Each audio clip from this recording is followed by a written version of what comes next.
Lead together, embrace change, enhance everyone's journey. The 3 core principles of SmartStop, a leader in self-storage real estate across North America. Reinforce why we're proud to bring you SheEO Lead-In, the podcast featuring curated conversations with powerful women sharing their impactful wisdom. It's a self-knowledge, self-discovery, and self-preneurship audio storage vault created by and for women. SmartStop's presentation of SheEO Lead-In begins right now.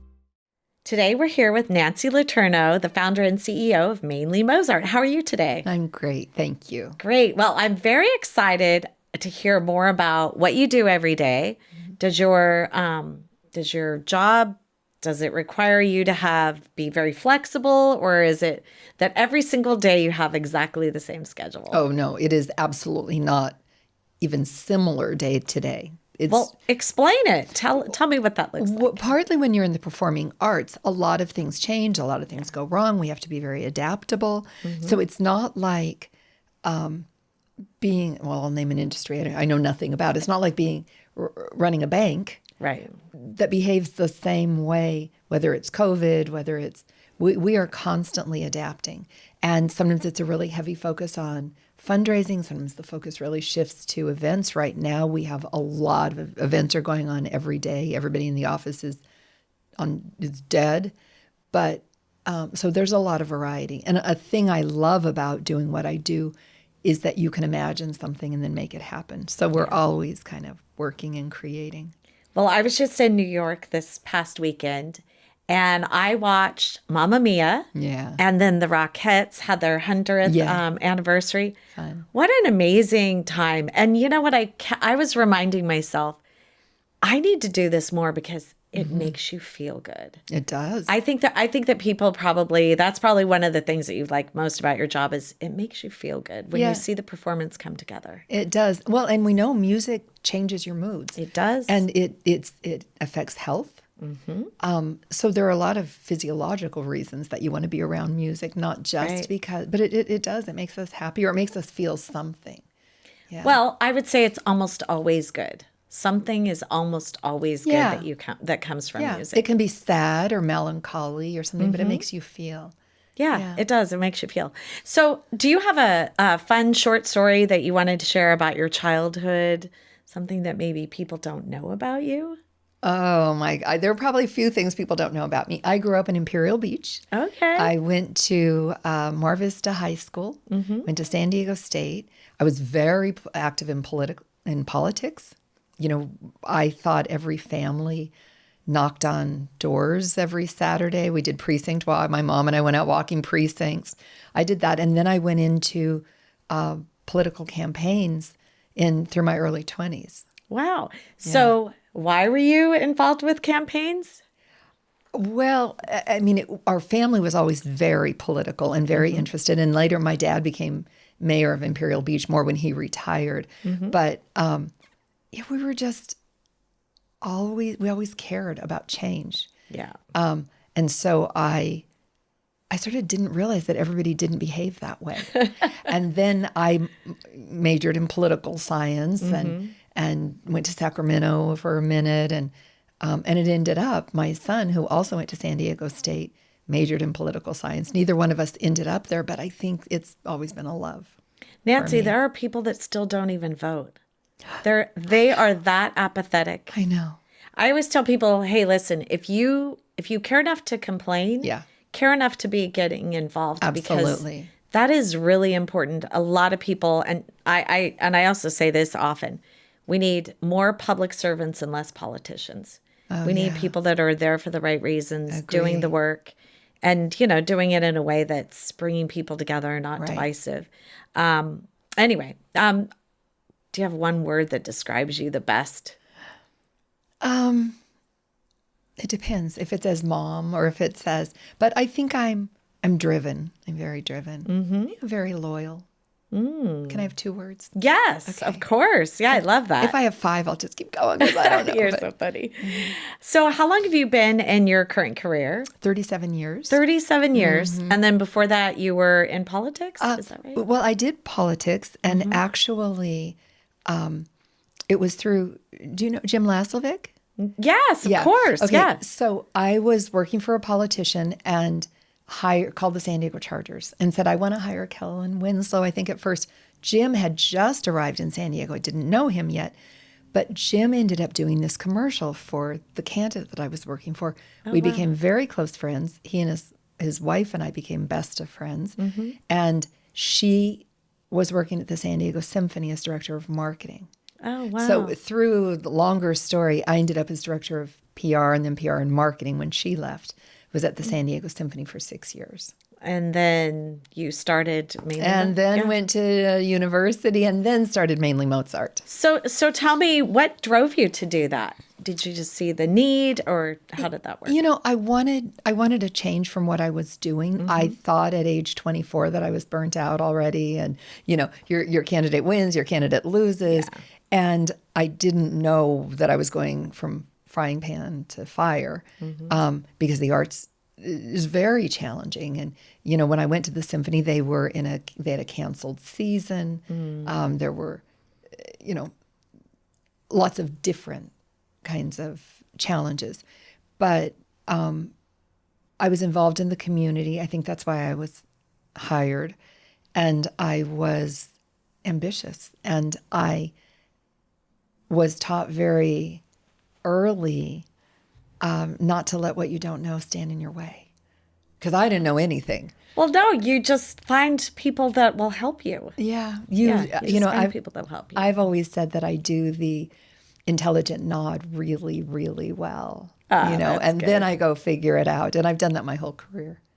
So I think, you know, that kind of leads to the next thing, and that is all the information that you gather from other people. That's just learning. You're just continuing to learn. Sure. That's a normal thing.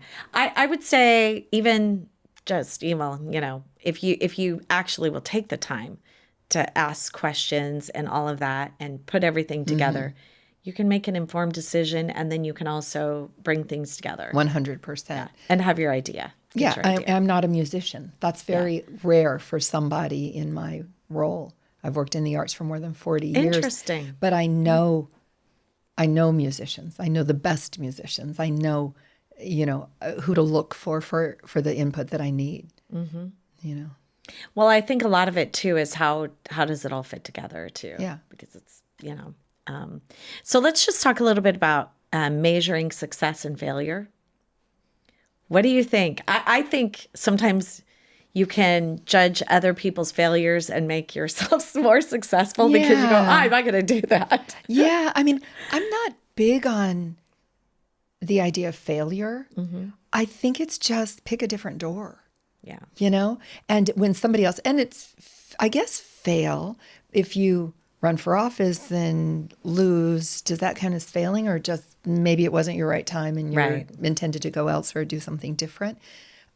For us, oh my gosh, you know, if 10% of my ideas are good ones, I think I'm, you know, brilliant and succeeding. For sure. Definitely. Because we have to, if you try something new, you are going to fail. And if you stop trying new things, that's the greater failure in my mind. Well, yes, you have to have the courage to try things. Right.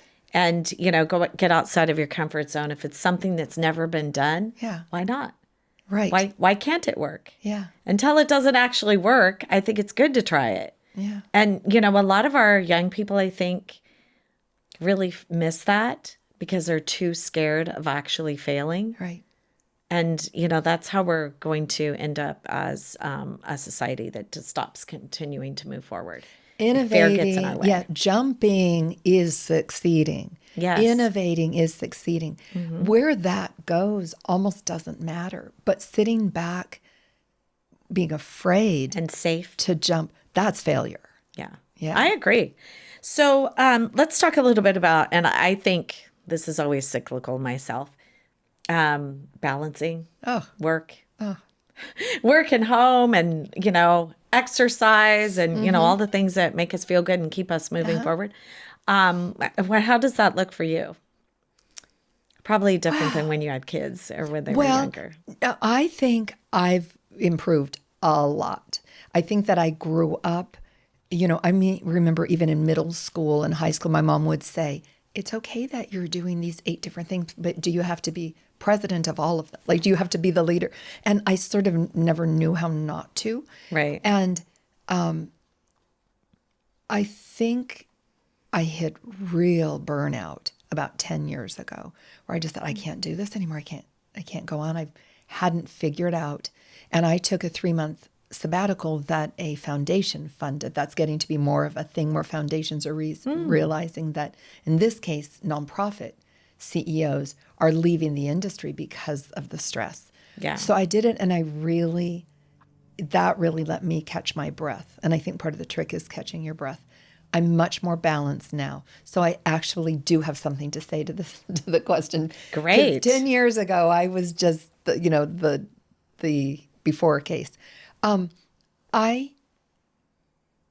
was a real believer that you have to be in the office, you have to walk to school in the snow, barefoot, and all of that, and you go to work with pneumonia and you suck it up. Yeah, yes. That was the era. Yes, partly. Yes, I agree. And probably being a woman felt a bit more of a need to behave that way, perhaps.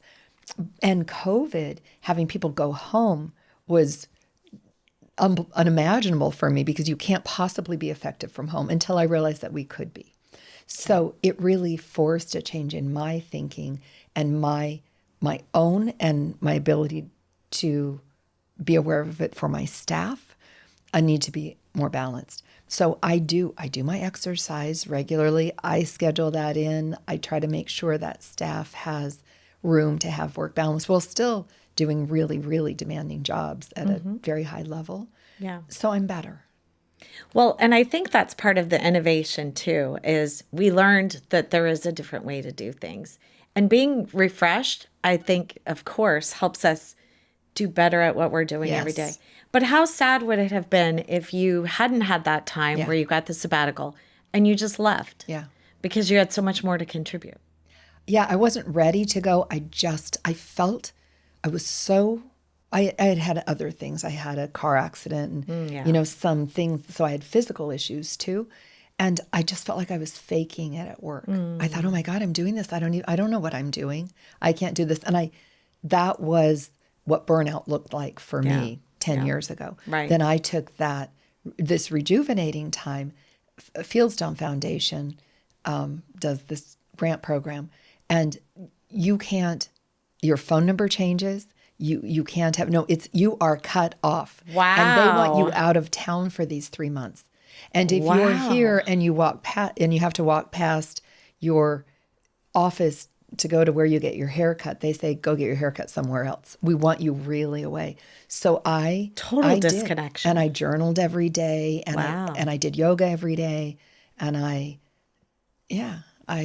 that is hardcore. I don't think I've ever heard of something like that. No, it's terrifying, because you're so terrifying, but awesome. Awesome, because it's hard to give yourself. I have trouble giving myself permission not to be productive. Like if you sleep in and you're going, it's whatever time, I won't name it. Yeah, right. But I should be doing this. So I try to get rid of. I think that taught me to be a little better about getting rid of the shoulds. I should be doing this, thinking this, being this, So now, and to be more present. I'm not saying that I was really good back in 2016 when I came back. I was very zen. Now I'm a little more revved up. But I have continued, making sure that exercise is a part of my life, and in a really regular way. I tend to be a pretty healthy eater anyway, but I'm not a good sleeper. I would like to, because I can get more done if I just keep going through the night. And so that's a hard thing to tell myself, that sleep actually is what lets me get through the next day. I love that. Let's take a pause for a smart stop, and we'll be right back after we hear about our amazing sponsor. SmartStop knows the winning connection is when we elevate success together. SmartStop Self Storage, a California company with nearly 200 properties and over 15 million square feet of rentable storage in the US and Canada, is committed to positively impacting the communities we serve on the national and local level. By aligning our core principles of leading together, embracing change, and enhancing everyone's journey with local initiatives. To learn more about our core values, our locations, and career opportunities, please visit us at SmartStopSelfStorage.com.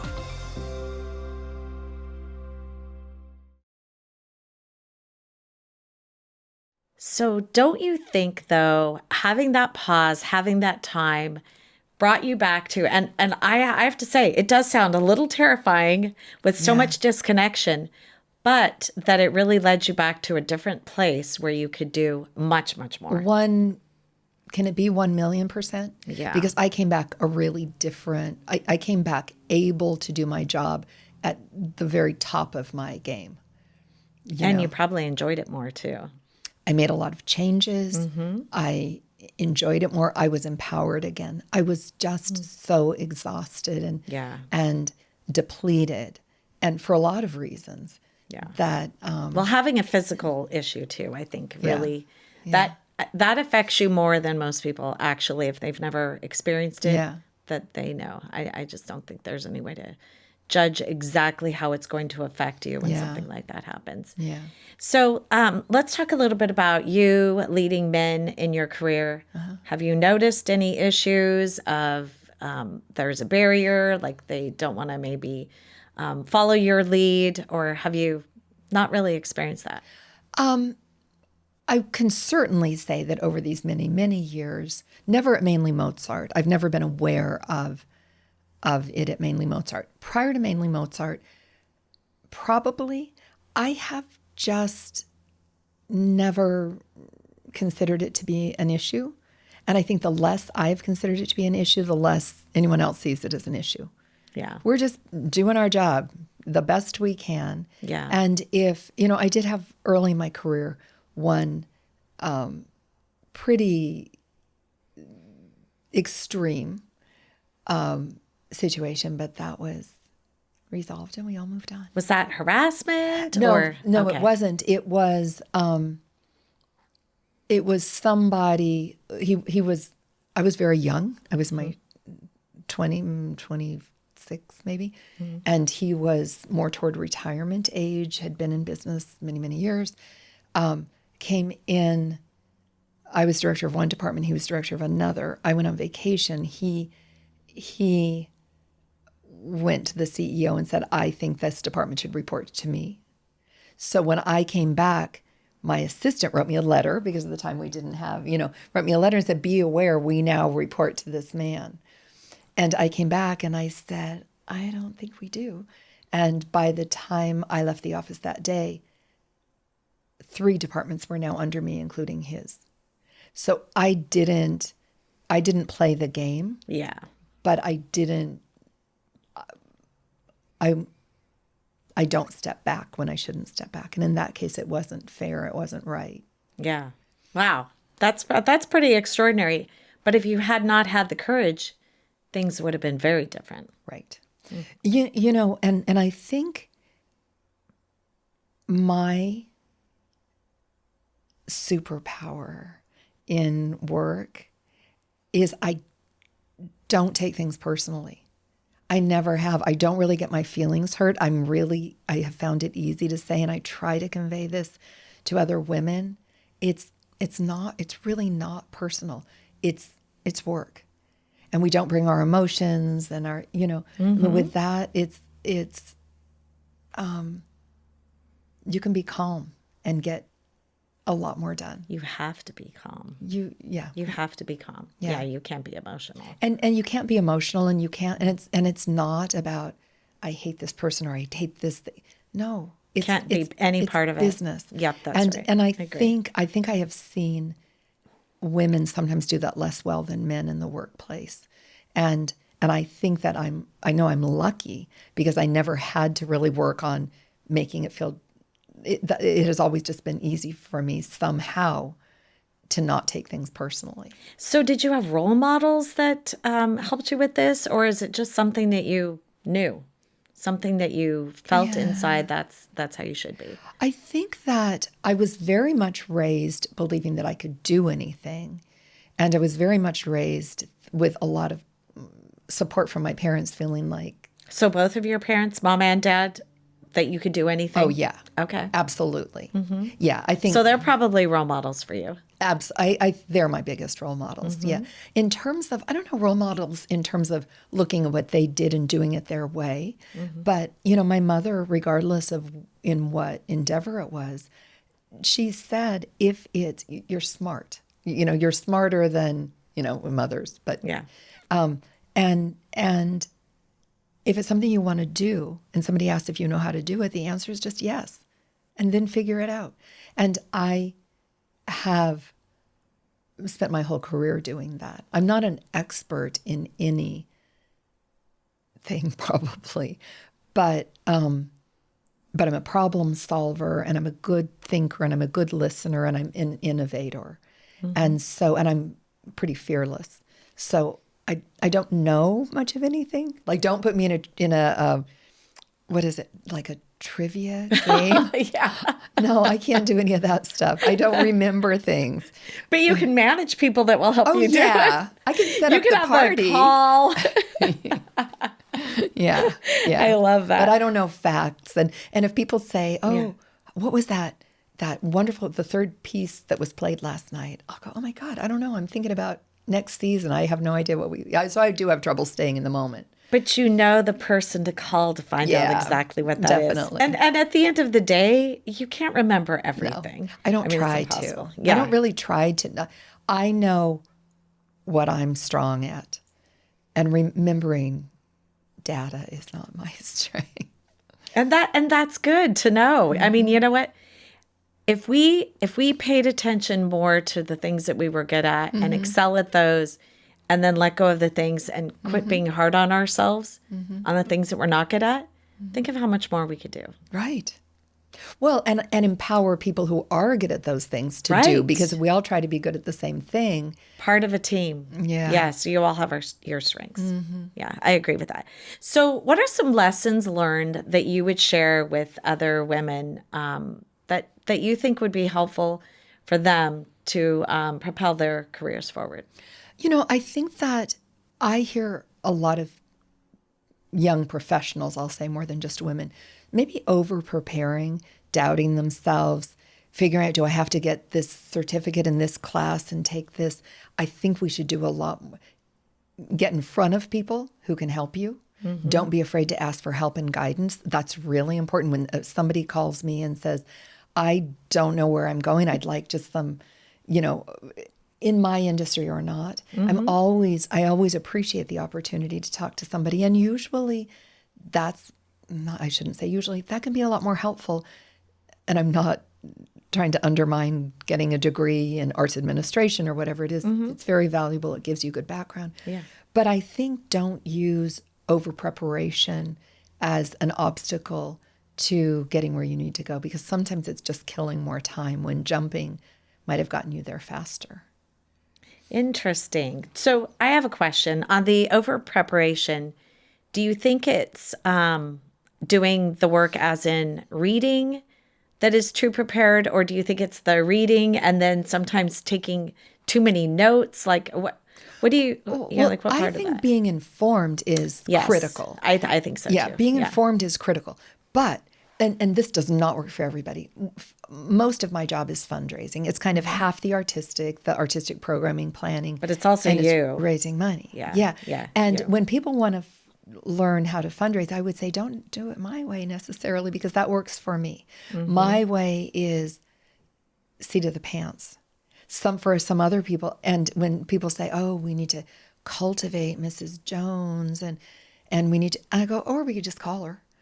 Let's just call her. Let's just Get to the point. That works for me. It doesn't work for everybody, but I'm not afraid of, and I would see somebody on the front page, Cloud9 Shuttle, John Hawkins, was on the front page of the Union Tribune years ago. And I just thought, oh man, we should be together. We should do something together. And I just called him and said, I don't even know what it is, but I think we should do something together. And we ended up being great business partners in projects or working together and things. So that works for me. It doesn't work for everybody. It has to be your style. But I think knowing, in Econ 101, how they say good enough is best. I think about that a lot. Yeah. Know enough, but. And be then courageous. And be brave. And that's easy to say to someone who maybe is shyer or more, but find the places where you can be brave. It doesn't mean you have to stand in front of a group of people and give a speech. That's not being brave. That might be not brave at all if you're comfortable doing it. Right. Yeah. Although 90% of the people are not comfortable with that. Right.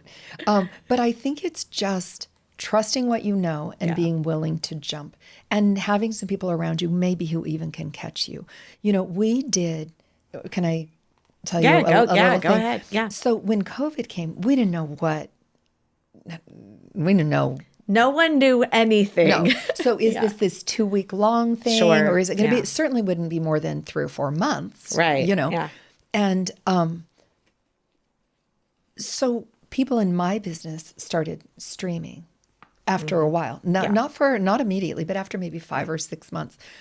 I said immediately, I was interviewed and said immediately, we're going to stick with live performance. I don't know what that means, but we're going to do live performance. And so I keep making these plans, and then we couldn't do this and couldn't do that. So the man who founded Brighton accessory company, said to me, you need to do drive-ins. And I said, oh, and we talked about it. And I said, yeah, I could do that. Maybe I could do that in August. He goes, no, July 1st. I go, oh my God, I can't do that July 1st. And he goes, yeah, you need to do it. And I go, okay, I will do it, but don't let me skin my knees too badly. I just knew he wasn't promising any help, but I knew that I had somebody that I could, it was his idea. I knew if I just jumped off the cliff, and we ended up, without knowing we were doing this, we ended up being the first arts organization in the U.S. to produce live classical music for a live audience. And we knew it because all of the major national publications were writing about us. And we had members of the LA Philharmonic and one member of the San Diego Symphony play in the dirt lot of the parking lot of the Del Mar Fairgrounds, and everybody came in cars, and it became a real thing. And we did that for a couple of years. And it was the way that musicians got to express their voice, and people came together. And they still had to be even 6 feet apart in a car. Right. But you could wave, and people started renting convertibles. And so it was a social event. And it was just, we didn't know what we were doing, but we were brave. And I went to the board and said, this could be the fastest path to insolvency because there's no money, but I think it's the right thing to do. And they believed that too. And that's the thing I will always be proudest of. And we are a community. People want to be with one another. Right. That actually provided a space for that to happen as well. Absolutely. So I think that's probably, and yeah, of course, everyone read about that. Everyone knew about that if they hadn't been experiencing it. That was one of the most innovative things that I think besides Zoom, that happened because of the pandemic. Yeah. Finding another way, finding a way to bring people together, but doing it in a way that the government said was safe. And we started doing Zoom happy hours. Yeah. And, so we used those other techniques too. Sure. But, and the other thing that happens, and it happened with the internet, and it happened with when the internet came around, got old, and it happened with COVID, government agencies very appropriately and understandably have to just freeze everything. Yeah. We don't know. And the musicians union didn't know what streaming looked like or what the rules should be around it. So I think you also have to innovate sometimes around, I don't know if I should say this to you. Yes. But I think sometimes you ask forgiveness rather than permission.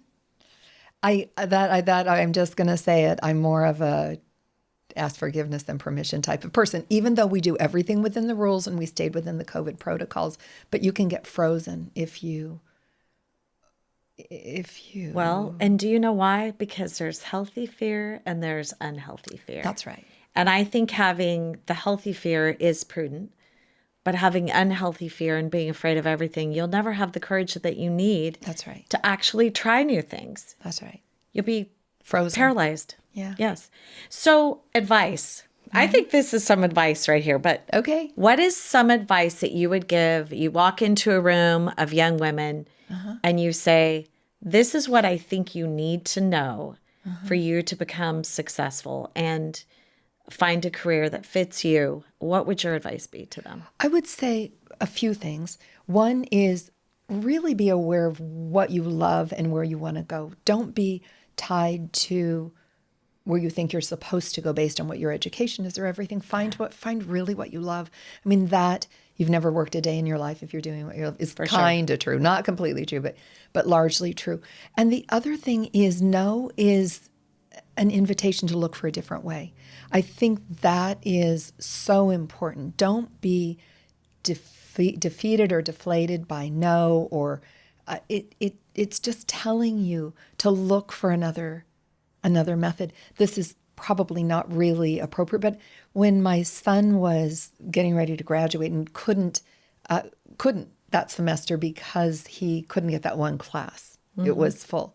So he was going to have to do another semester. And I said, no, people who go in the front door would have to do another semester. I said, how many professors teach this? Well, it was all full. I said, write to every single one of them. Go see every single one of them. Somebody's going to find a way in. It might not be the front door, but there's a side window with the window cracked open on the side. Even if you have to climb through it. Yeah. Yes, I mean, it doesn't, give people an opportunity to help you. Do not be afraid to ask for help. That's the biggest one. I should have known. No. If you don't know, you don't know. Ask somebody, get help, look for never worry about looking foolish, because there are things that you know that we don't know, right? Yeah, for sure. That's great. Great advice. Go ahead. So what's next for you? What are you doing next? Anything fun and innovative? Yeah, I think so. COVID has caused us to have to, people are going to concerts and people are behaving differently. So we have to behave differently. We're getting ready this week even to do some focus groups. Our concert master is coming from Philadelphia. He's concertmaster of the Philadelphia Orchestra. And we're going to just sit down in groups with people and talk about what we're doing. And I love doing, discussion groups to get people's input. So we're doing a lot.